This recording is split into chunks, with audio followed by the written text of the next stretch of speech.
How's it going, everyone? The excitement surrounding Helldivers 2, a little over a week after its release, continues. We got another major patch. They labeled it as a minor patch, but some pretty notable stuff here. They also noted some stuff that they're working on and fixes that do need to be addressed, and issues that need to be addressed, I should say. So we'll talk about that. Player counts continue to surge. They got the servers working, matchmaking is getting better, and the player counts are surging. It would have been nice if it was like this from the get-go, but hey, these numbers this game is pulling is absolutely tremendous, and you guys know me. If you've been following this channel for a little bit, we were talking about Helldivers 2 going back to June of last year and how that game was being marketed, but word of mouth for this game has immensely popped off, and it is pulling some tremendous numbers. We'll talk all about that.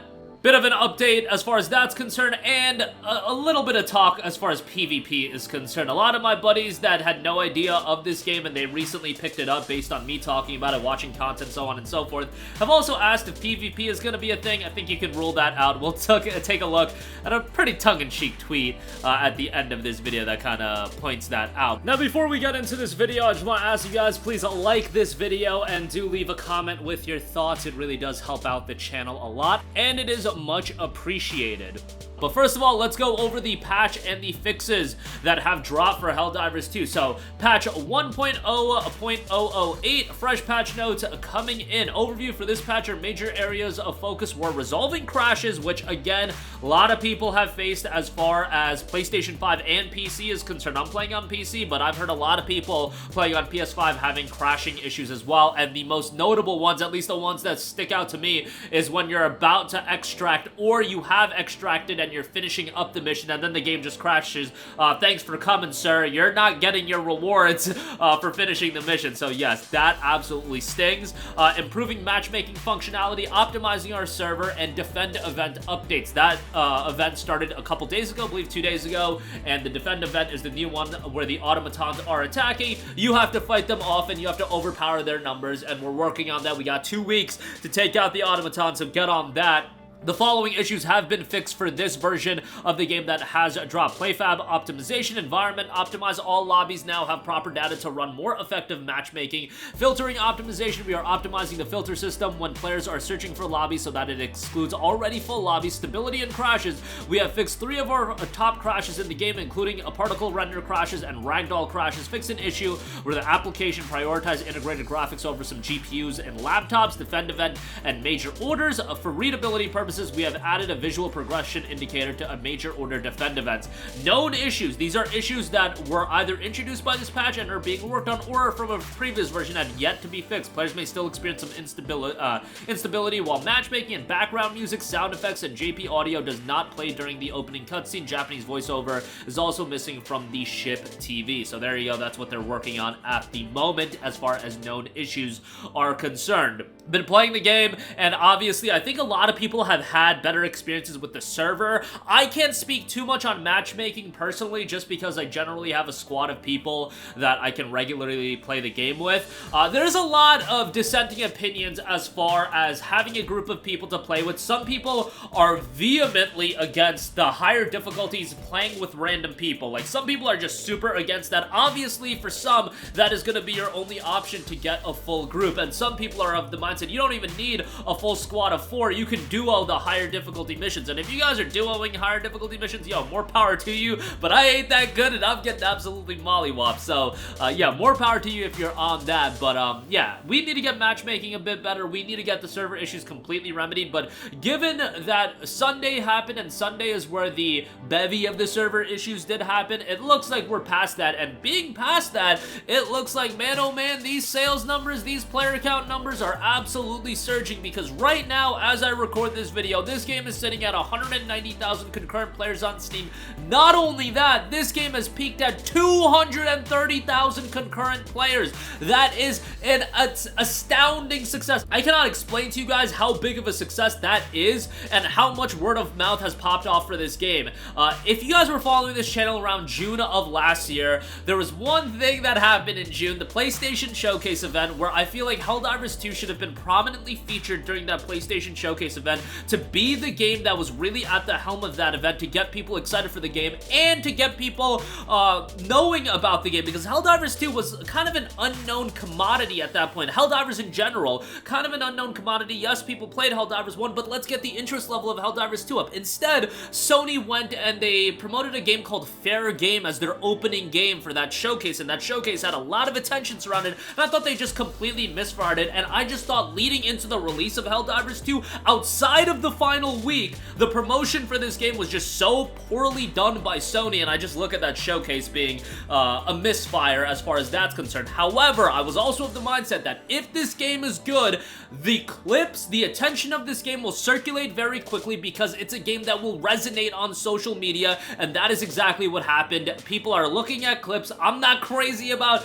the TikTok, but I had a boy literally text me a TikTok clip for Helldivers 2 because he knew that I was playing it, and I was like, man, this game is really hitting more of that mainstream audience, which is great. Super happy for the game. And this is by far best case scenario that you could have expected with a game like this, and it is ultimately just gonna get better and better, and that player count could increase as they add more content, as the server issues, matchmaking issues completely get resolved. I think there's gonna be a lot more people checking it out, or at least stabilizing at a healthy number of 100,000+ on PC, because there's a lot of people playing on PlayStation as well. Owner of Arrowhead noted the PlayStation 5 numbers as well, which puts on really freaking amazing numbers, like 10x more than live in my hometown are playing the game right now. I don't know how to really quantify that, but there's a lot of people playing on PS5. Just to give you guys an idea, they had upped the server capacity from 250,000 concurrent players to 350k back on Sunday. They cracked the 350,000 number within 5 minutes of that update and server increase going live. So if there's 150 to 200,000 people playing on PC, and they easily cracked 350k, they're well over that. These numbers are incredibly strong for Helldivers 2, and a lot of people are looking at this game. Live service done right. It is a $40 game, but there are microtransactions, but guys, those microtransactions are not that egregious. They certainly beat out the Diablo 4 $65 horse bundle. I'll say that right now. The super credits you can get playing in-game, and sure, would I like it to be an instance of microtransactions just not being in a pay-to-play game? Yeah, but you know what? It is a business, and I get them doing what they do, and it's always, I just hope that the microtransactions don't get too crazy, where in Diablo 4 I do think they've gone a little bit too crazy. But initially with Helldivers 2, at least this initial portion, it hasn't been crazy whatsoever, and I think they've been pretty judicious in terms of selecting how they implement these microtransactions. And again, you can get the super credits easily.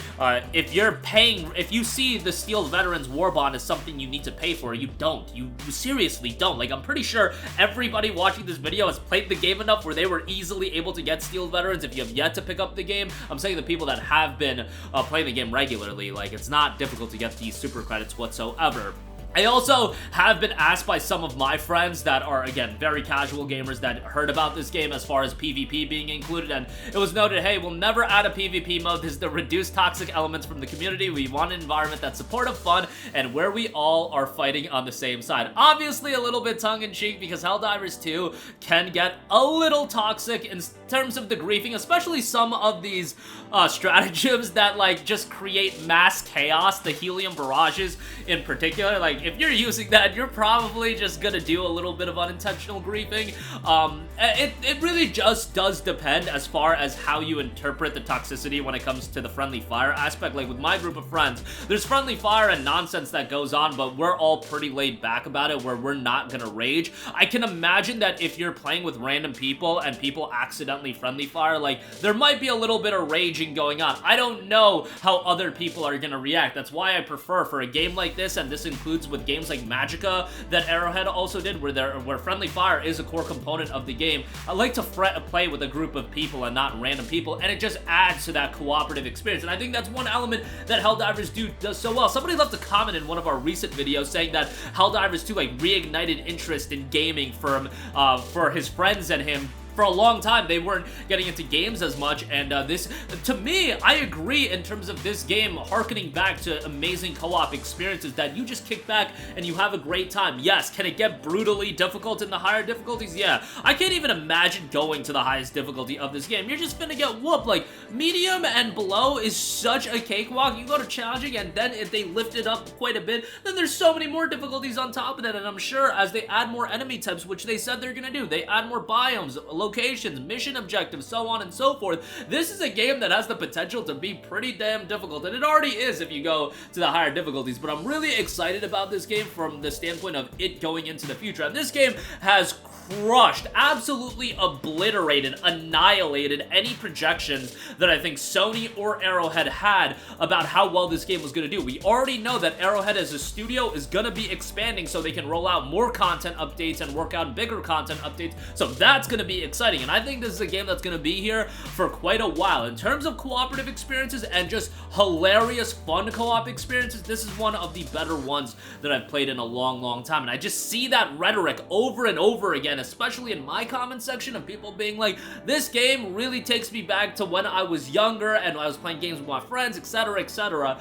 and just nice to see like a unified appreciation for a game like this. Yes, the server issues suck. The kernel level anti-cheat on PC, that sucks. I get it, but from a gameplay standpoint and enjoyability standpoint, man, like this has been one of the standouts of the year, especially in a year where we've had so many major game releases. But look at it this way as well, we've had so many major game releases in 2024, but the ones that have been good have all popped off. You look at a Pal World, like a Dragon Infinite Wealth, Persona 3 Reload, Helldivers 2, Grand Blue Fantasy Relink, I can go on and on. I foresee a game like Pacific Drive potentially doing pretty well. Nightingale is going to do well. Enshrouded did really well. There's a lot of these games that are doing really well. And obviously we've had, you know, our Jujutsu Kaisen Cursed Clashes of the World, and that game was a train wreck, but, you know, I need to do another video separate to bury that game 6 feet under, because that was one of the worst cash grabs I've played in a long time. And, you know, I don't know how Suicide Squad is doing, but I'm sure that game's not lighting the world on fire in terms of commercial reception, especially given the scale of that game, but for the most part, the good games in 2024 have been doing well commercially, and that's super exciting to see. But that's gonna do it for me. Got a lot to go over, patch including a lot of fixes, a lot of updates, and as far as player count, that is just surging, and we're a week removed from the release of the game, and it looks like we haven't hit the ceiling yet, and as far as PvP goes, that won't be happening, so I don't know, lick your wounds as far as that's concerned. That's gonna do it for me. Sound off with all of your thoughts in the comments section down below. Thank you for watching, and goodbye. Hey guys, we hope you enjoyed the video, and if you did, make sure to hit the subscribe button, and if you're already subscribed, do us a favor and hit the bell icon. This way you'll be notified whenever we post a new video. That's the best way to keep up with all of our uploads, and we usually try to upload 2 videos a day. And with the bell icon hit, you'll be notified whenever we do upload a video. As always, thanks for watching.